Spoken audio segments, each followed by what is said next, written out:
Yeah. Well, we've got a couple of benches here and lots of tools that people can use, and people work on their own projects that are upcycling, recycling, repairing, kind of aimed at reducing landfill. And when we're thinking about what else we could do for this virtual tinkerages, I was thinking about felting, because in trying to reduce landfill, it's good to consider what you make your things out of, like what the end life of them is going to be. And wool is a natural material that decomposes in the landscape. So yeah, it's a really like environmentally sound material to make things out of. Yeah. And it also doesn't require any particular machinery or equipment. Like, you don't need to buy a sewing machine, you don't need to buy a spinning wheel. It's just to do with the actual fibre that comes from the sheep. And you can actually felt with other fibres as well. So does anyone have a dog or a cat that's got the woolly hair, like a poodle or a rag doll cat? Or my family just got a rag doll in Mackay. Well, they felt really well. I have so I've got Dorper sheep, but they don't have wool like a normal sheep, but they got the hair that drops off, but you can't use that. No, it's not particularly good. Oh, bugger. I was hoping it would be. Yeah. It's good for weed matting. So if you want to slow down the weeds on your garden, you can put it on your garden. Okay. It doesn't felt very well, because that particular breed has been bred for meat, basically, rather than wool. Yeah, and you can felt with other things, other animals as well, like yak hair, angora. So if you've got little rabbits, and goats, angora goats, camel wool, alpaca, and even our own hair has got this similar structure. So particularly the underneath of your hair, and especially during lockdown, everyone's getting these knots in the back of their head, because it basically, our hair also felts. What about beards? Yes. Beards may be a bit wiry. So it's to do with the structure of the fibre itself. It's got little scales along its length, sort of like a little Christmas tree. Yeah. And because of those barbs, and also because of the internal spiral of each hair, when I create friction on top of the hair, each tiny little hair will start travelling circles, and they get in a big tangle with each other and form a felt. So there's no kind of glue, there's no tying, knotting or anything like that. It's just agitation with your hand and the miracle of the fibre itself. And it's a really good sort of activity to do at home, because you don't, all you need is your hands, a cake of soap. So just, you've got soap, some warm water, and what I thought I would do is, I don't know if you can you see my table like that? That's better. Yeah. Is that right? Yes, thank you. Yeah. Like this? I can't really see what you can see. What I thought I would do is make little packages of wool, the thing that goes in the middle, and a little bit of net, and and the instructions, and you can come and click and collect that from Dunmore during the week. And then next Friday, when you all have your wool and your instructions, we'll make it together. So this one is just like a demonstration so that you can get the idea of what we're going to be doing. And you'll be able to, I'm recording it, so you'll be able to refer to it when you come to making it yourself. Right. Anyway, that's the plan. We'll see if it works. But this particular method of felting is called resist felting, because we use a material that stops the wool from joining one side to the other, and that's how you get hollow things like bags. So all bags, hats, boots that have a hollow and no stitching, no sewing, have been made with a resist. So the wool stopping from getting one side to the other. And this particular one makes a little pouch compartment thing, which I use for my glasses, and also sometimes for my business cards, just to keep something in. So you can see that it's quite a bit smaller than the resist shape that you'll get.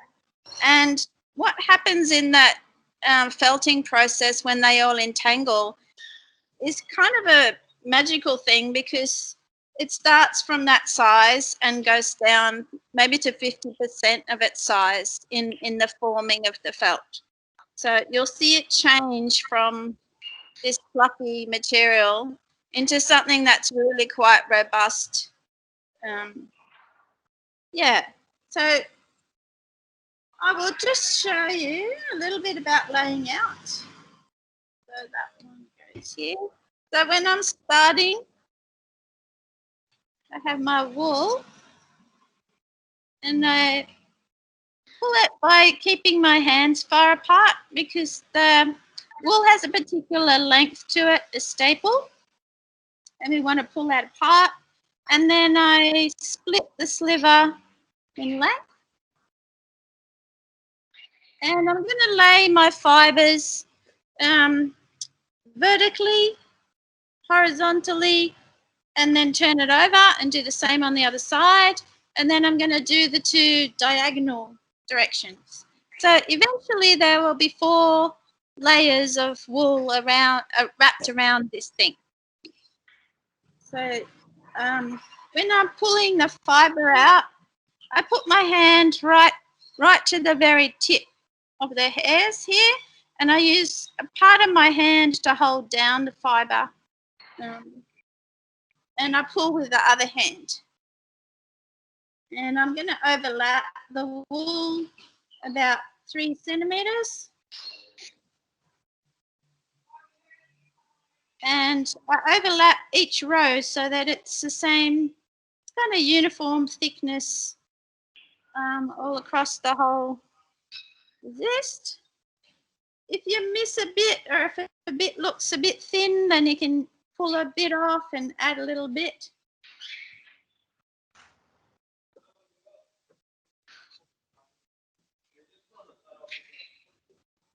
Yeah.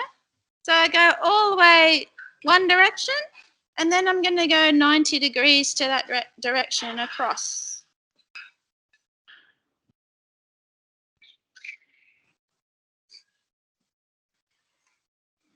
Did you dye that felt, Anita? This is already, comes to me already dyed. I have, it's from Bendigo Woolen Mills. But you can work also just from the fleece as well. If you have unwashed and uncarded fleece, but you will get a felt that's very, very textural, and you'll need to use more soap in the process. It felts much quicker if you card the wool first. So I buy mine already carded, and in the colours. So Anita, is that the best place to buy it, Bendigo? Our closest shop is in Gerringong. It's called Glenora Weaving and Wool. And if you go there, well, obviously when you can go there, but she also has an online business. But if you go there, it's a whole like wall of colours. It's magic place. Yeah. So then I do this little, what you can see me doing is patting, but a little bit of agitation. So a little bit of a jiggle. Yeah. And I do that all over, but not the edges.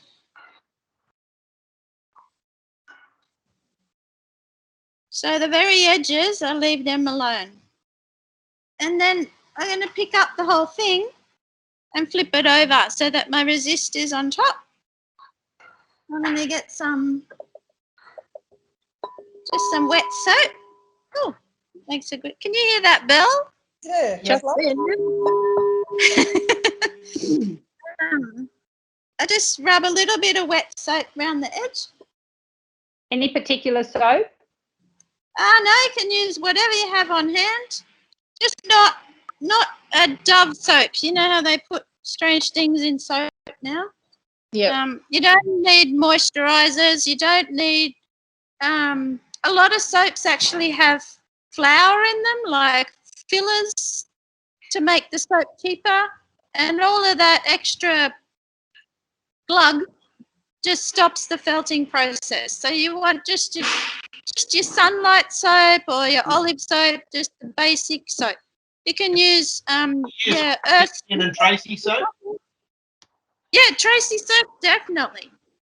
With some You can homemade use soap. also that earth dishwashing liquid is pretty good. Like it's a simple dishwashing liquid. Again, it doesn't have flavors and, well, not flavors. You're not going to eat this, but it doesn't have all those extra chemicals. Don't need any of, just simple things. So I get that sticky around the edge, and then I'm folding the wool in so that it's neat around the edge. So I just pull this up so it's nice and tight there. Yep. Can you tell me what the resist is made out of? The resist is a little bit of foam underlay, but you can use any material that you have that will provide a barrier for the wool to get to each other. So it could be a little piece of leather. It could be a piece of plastic, or even like stiff like satin lining, sort of something that's pliable but has a very dense weave so that the fibers can't travel through, because if they travel through then you won't get the hollow.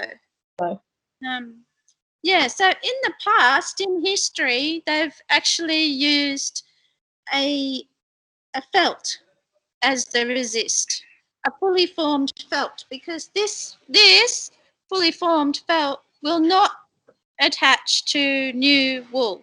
You can't kind of add on once it's felted. And in history and nomadic cultures, particularly around Mongolia, they have a really nice saying of that a mother felt, so the resist, would give birth to a new felt. So they used to use a finished felt. Am I making sense? Yeah, a finished felt as the material. So it's not a magic. It's not a magic thing.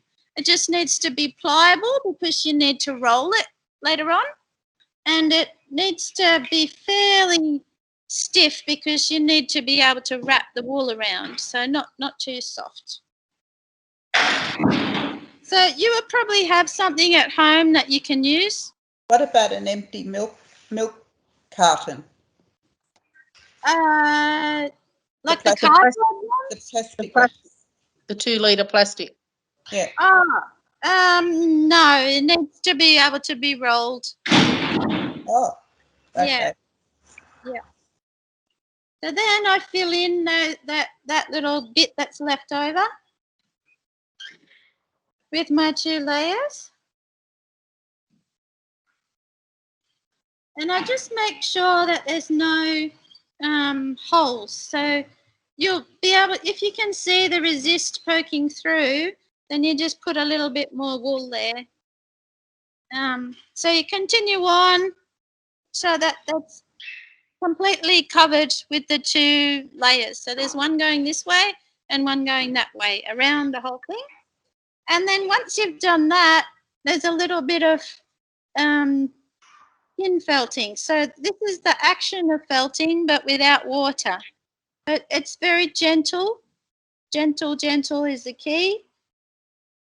And you can sort of feel where the resist is underneath the wool. You want to keep it close to the resist edge. Gentle. And then you do your 2 diagonal layers all the way around. And you'll end up with, because we're trying to do this quickly, I'm doing like a before and after, like a cooking show. So this one has my 4 layers. It's got the vertical, horizontal, and the 2 diagonal ones around. Yep. And I'm doing a little bit more skin felting. So just gentle little agitation like this and around like that. Like that. Anita, if you wanted to put another colour in there, just to sort of like a swirl or a splash of another colour felt, when would you do that? That would happen now. Yeah. Right. So if you want any, for instance, like this little children's puppet is made in the same way. So when I cut it, I would cut it at the bottom to put the hand in. So cut here. But then the eye and the face and things are wool. They're laid out in a design at the start in this dry stage.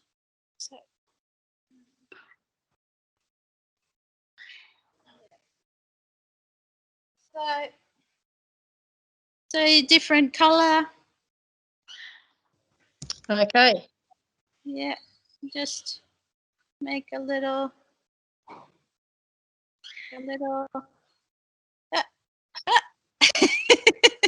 like that. So interesting things happen with the different colours because the fibres are intermingling. You will get an intermingling of those colours. Like you'll get some of this orange will come up through the blue, and it won't be so dominant. So if you are making a pattern of colour or some design, then you really want to be bold with those colour choices so that they're there at the end. So I just do this for a little while, and then I get some hot water. So it's like a bath temperature, a little bit of soap, and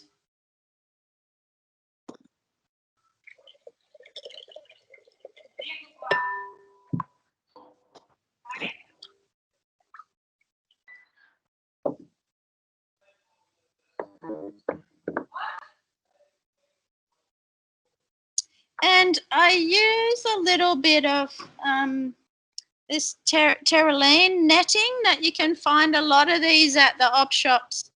Or you can use anything that is kind of slippery in nature that's not going to felt onto your thing that you're making. So it could be, if you're a sewer, it could be some lining that you have, or some people use like a fly screen or something soft that you can still feel with your hand what's happening underneath, but that will not stick to the felt, the wool. And so then I wrap it closely. See how it's wrapped around the edge? And I got this little gadget, which is a bonsai watering thing. But you can just, you know, put it in a drink bottle or scoop it with a cup. Doesn't really matter how you get the water onto the wool. But I really like this little gadget. It fills the bladder under tension.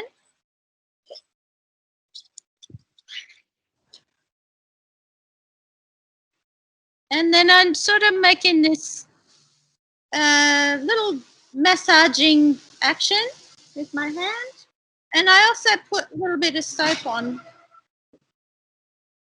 So, oh, garbage truck's going by. So the soap is interesting because it alters the pH level of the wool, and it will open out its scales and engage with its nearest neighbour more readily. So it speeds up the felting process, but it also allows you to do this rubbing without disturbing the pattern underneath, so that the fibres stay sort of stuck to each other for long enough to entangle. So I do this and I keep an eye on the edge. So I make sure I can feel the edge of the resist underneath. And I just peel up my, I don't know if you can see this. So it's kind of felted underneath now. Yeah? And so I continue doing that. I just work around the edge, all the way around the edges. Bit of water, bit of soap, and a bit of massaging.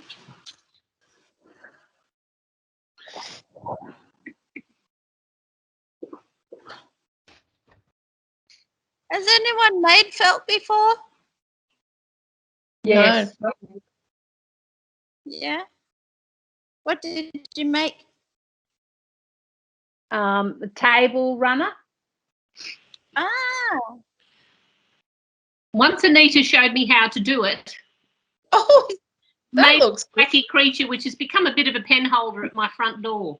So I had a resist in this section and a resist in that section when I learned about it then, but also use different colours. Oh, Yeah. yeah. Yeah, you can use, like the first couple layers can be a different colour to the other. Yeah. And then when you cut it out, you get a different colour inside. Anita, do you always use that white cloth over the top, or do you can you just put the soap on and massage it without having the cover on it? You can, but I'm doing it this way because most people rub it too roughly and it will slow down. Yeah, it's quite interesting, the kind of human ego, I guess. I am making this thing is kind of the feeling that most people have. But what's interesting about felting is that the fibres themselves are doing something as well. So you don't need to force the fibre to entangle. It's a natural occurrence to vibration and moisture. So you don't need to push so hard to make it happen. You just need to provide the right conditions. So when I'm teaching, I usually use the net because people don't kind of get that concept until a bit later. And it's also a little bit quicker because you can just glance the soap over the top of the net. But yes, if you're careful, you can just wet it down and rub it with your hand.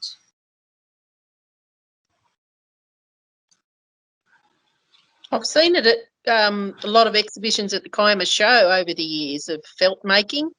I didn't realise that it had all this involved. Mm. Well, it's not all that much so far, really, to do. I think it's wonderful. Yeah, that group is the Illawarra Felt Makers, and Right.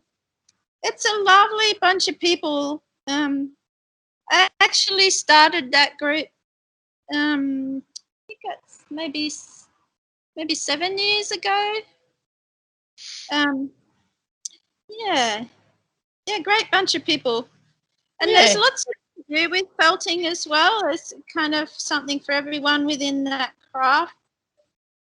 Yeah. So then I've kind of got it sort of what we call pre-felt. And I do that same thing on the other side. And as you're going along in the process, you'll notice that it will start buckling because the part of the felting process is what we call shrinkage, and it will get smaller as you're working it. So I just turn it over and do the other side.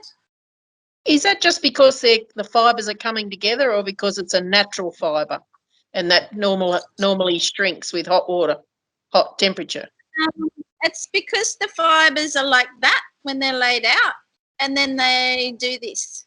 Ah, So see that's kind of shrinking yep. as they come together and entangle. Yeah, so it's just that they're changing formation, I guess. Yeah. It's also got a really interesting and very long history. It stretches back to Neolithic times when we were living in the caves. And it's thought to have had its start along the Asiatic steppe. So countries like Mongolia have a very, very long history of felt making. And they live in felt, well, the traditional way of living there is they live in felt houses called yurts or gers.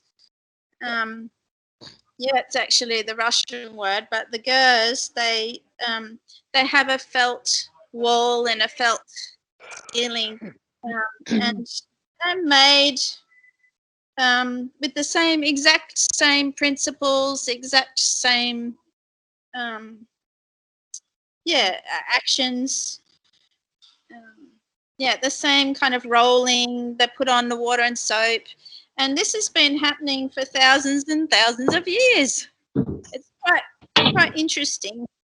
Is there an industrialised process to make felt with machinery?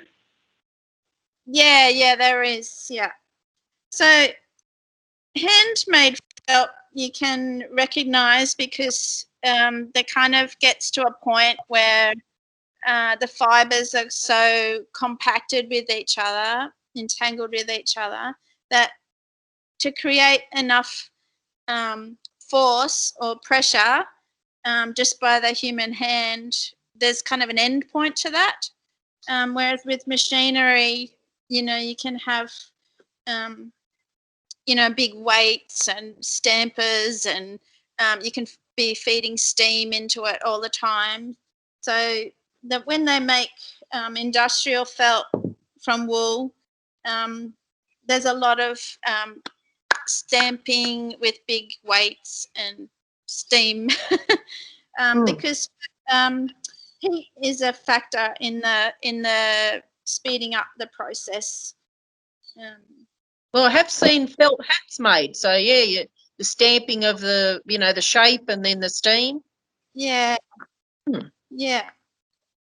So when you're making your felt next week, we'll make one next week. When you're making your felt, if it starts to slow down and you think, oh, this is taking forever, you want to put it through a change of temperature. So wool is very responsive to changes in temperature, as you know from being careful with your woolen jumpers. You don't kind of put them in hot water because they will start shrinking. So felt, when you're making felt, you keep in mind those things that you're told not to do with your special woolen jumper. So you're rough with it and you put it through a change of temperature. Yeah. So I've got it now in this kind of pre-felt stage, and now I'm going to be doing some rolling. So I just roll it upon itself, and it's not too rough, just gentle, different directions, because you see, if I rolled it just in that direction, then it would get short on one side. The wool, you can shape in many different ways by the direction that you roll or rub and how long you do that for.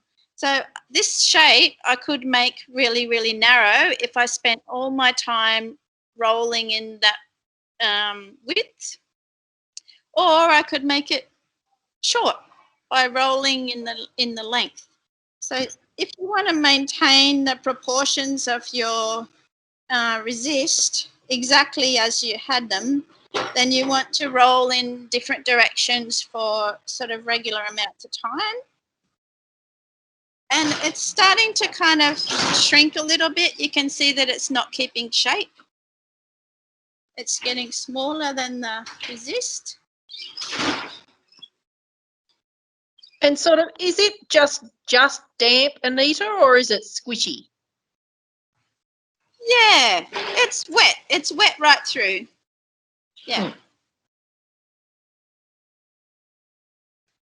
And as the wool gets more sturdy, I bring a little bit more force.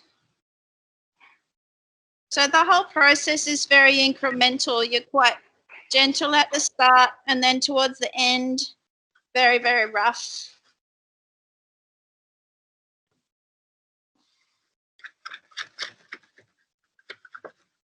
So a little bit rough now. And you just got a black towel under it? It's kind of a little mat that I had. It's kind of a bit grippy. It's a what they put under rugs to stop them sliding. Yep. But you could use like the corrugations on your kitchen sink. They're really good for this part because they've got a few little bumps, and that will make really good felt. Bubble wrap? Bit of bubble wrap you can use, yeah, whatever you have on hand. Like, it's not a magical thing. It's part of the things that I like about felting is that you don't need the right equipment to make it. Yeah, so I don't know if you can see this, but it's getting small now. And I'm going to put it through another change of temperature, so heat it up in here. Just dunk it in, squish it around. So at this stage, it's not going to come undone. It's very robust. And this part is called fulling. So in history, they used to have felters and fullers. So if you've ever met anyone with the last name Fuller, Fullerton, they've probably got fullers in their history somewhere. Yeah. So I give it a scrunch.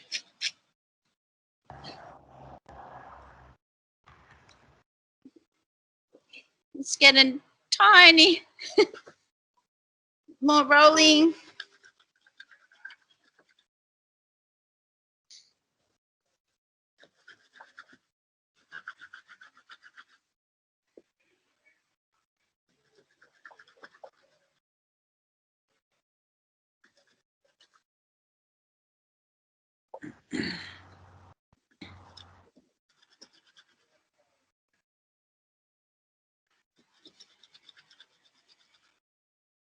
Back in the hot water, keep changing the temperature.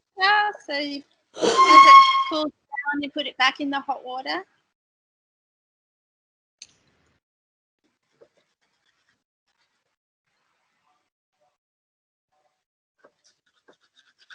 So Anita, if you wanted to make a scarf and have it a bit scallopy around the edge, would you just work it around the edges and run it out more, would you?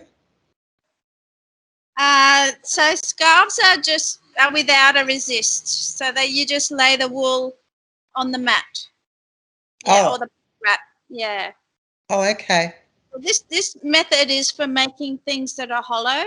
Yep. So bags, boots, hats, vessels. Yeah. So I'll just show you.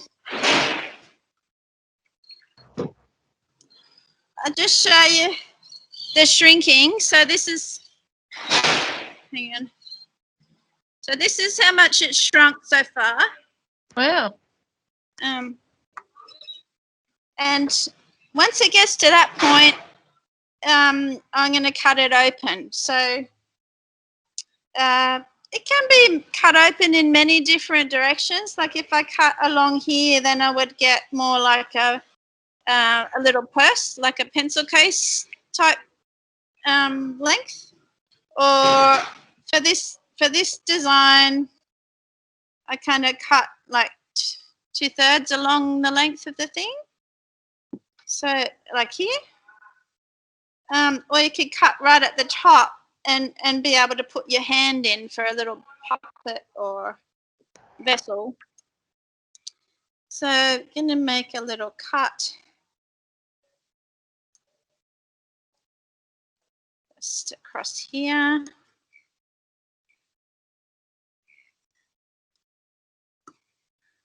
I'm going to cut just on one side for this one so that my lid is still attached. And take the resist out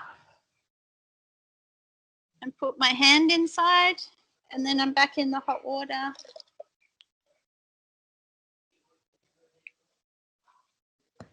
Sort of like you're scrubbing up for an operation or something there. Yeah. It's an amazing transformation, Anita. Yeah, it's quite interesting. When I teach this to really young children, they find it really magical. Yeah. And there's always this kind of moment of, wow, like real amazement that they did this thing just with their hands without, it's quite interesting. There's not many things in life like that. We don't really get to see how substances behave very often, So so this one is kind of like you're going to make a little pouch thing, and that's going to be the lid. Oh, Yeah. How cute. very good. You're a clever girl. I would keep going then, just to make sure that it's quite tough. You don't want a squishy felt. You want quite a tight felt, so that you can do this with your fingers and there's not much give in the layers, that you feel them very tight. So that's just a matter of keeping going, keeping rubbing, agitating, rubbing, hot water, and you'll end up with felt. Anita? That's almost a slipper, Anita, what you've done. You could actually slip a little foot in there. This is how slippers are made, yes, but they're with many more layers. So there's quite a few more layers to a good pair of slippers.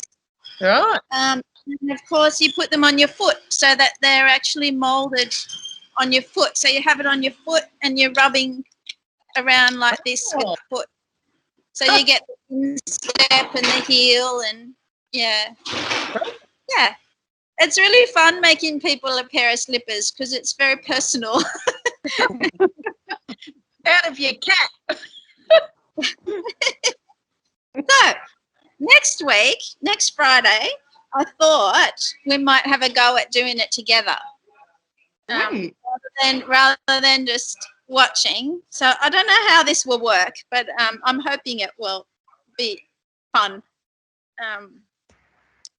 So next week, if you can come and collect a little package, you can do that. But I will also, like if you have wool at home, you can use your own, whatever you have on hand at home. If you have a woolly cat or a woolly dog, like a poodle, neighbour with a ragdoll cat, you can use that fur as well. So I don't know. This is just an idea. So if you've got wool, because I've got no pets or anything, if you've got just acrylic wool, it has to be wool, does it? Yes, wool. Yes. Yeah. Yeah. So I'm not sure, like who can come and collect that little When will it be ready, Anita? today? Oh, During okay. Anytime during the week from today.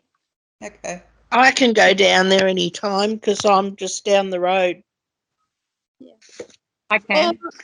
Yeah. I I can get there through the week. Yeah, maybe And can a little kit get stashed at the Tinkerage for me? Because I don't know if I can get there. I don't know. Yeah, they will be here at the desk. So anytime you want to come down, you just pull up to the gate, the Tinkerage gate, and they'll bring it out to you. So from Monday? Oh, sorry. From today. From today. Oh, from today. Sorry. Okay. Do we need to have one allocated to us, or will there just be enough there to come and get one?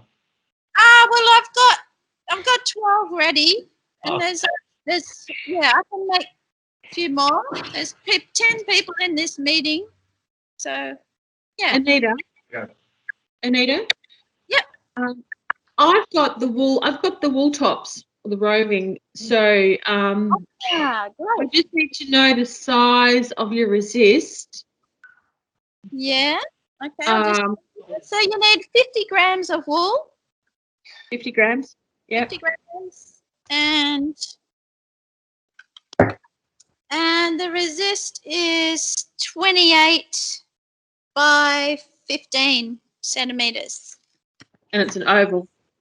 Yeah, just very simple. Yep. Okay. Yeah, so I think I'm okay. But if you've got instructions that go with the kit, could you email them to me? Yeah, sure. Yep. Yeah. I think I can put them on the Facebook as well. Oh, that'd be good. Yeah.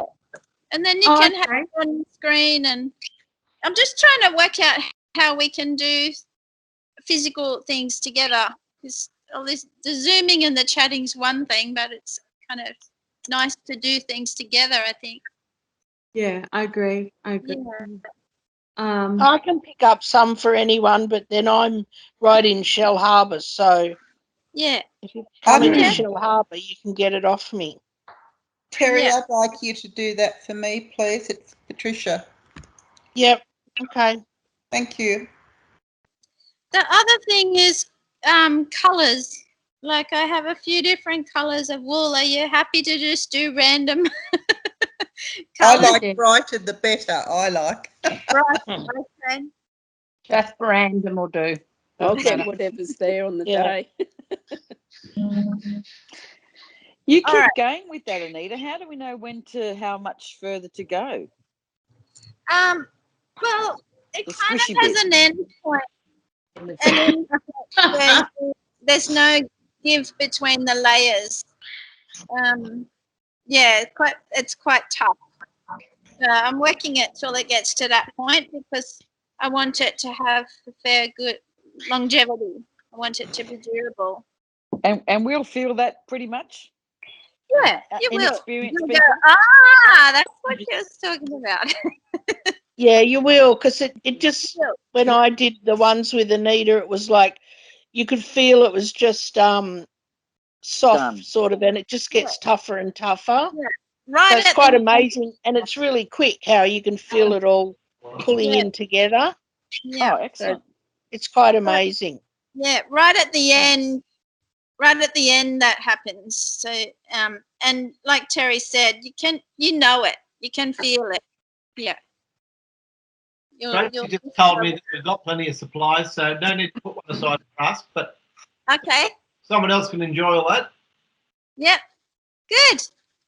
Anita, if I can get some wool off some, because I'm not a knitter, and I just probably can ask around some friends about wool, because I'm not likely to come over to Shellharbour. But so do you just cut it up, or what? How do you use a ball of wool? No, this is before spinning. This is wool before spinning. Yeah. It just falls apart. Yeah. Yeah. Okay. Oh, maybe I could post some to you. Oh, don't go to that trouble. It's all right. But I would do it in the future if there's a kit put aside for me, and I certainly will Zoom in next Friday because it's been one. Where are you, Where's Kerry? your boundary? In Kiama. Yeah, but where's your boundary? Where can't you cross the line? Yeah, Minamurra. Yeah. The bridge over the river. Clandestine meet up in the middle of the bridge. I could meet you there and chuck it to you over the bridge if you like. It's all right. I don't want anybody going to any trouble. Well, it's No not trouble. far from the it's a lovely walk from the old Dunmore station to the bridge. No, I don't want anybody going to any trouble. Yvonne went to that trouble. For me, that table was for her and the chair. I can't believe I ended up with it, and she paid for it too. Oh my God. Why did she change her mind? I don't know. Because I haven't really seen it, but it wasn't what she had in mind for herself. But she said it was a great buy. It is nice. At Do the any end, of the people to that work, sorry, can I just ask, do any of the people that work at the Tinkerage live in Kiama where there's a possible for a drop off for? Oh. Hi, Anita. It's Amanda. Hey, Amanda.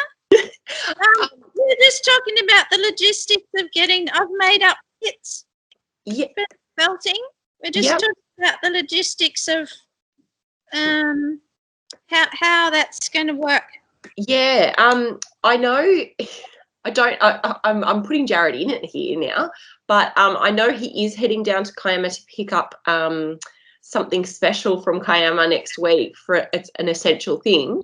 That will be on Wednesday, but I don't know whether. It's like being a spy. You can work out these ways of connecting. I'll talk to Jared and let you know. Anyway, I'm only the minority, all right? So, and you never know. There may be someone that I know can do a drive-by over there. Yeah. Well, Anita, I'll get a couple because Mary couldn't join today, but she said to say hello to everybody. So I'm sure she'll want one. So I'll get one for me, one for her, and one for Patricia. Yeah, okay. So I've just finished my little felt thing. And this is the shrinkage. Wow.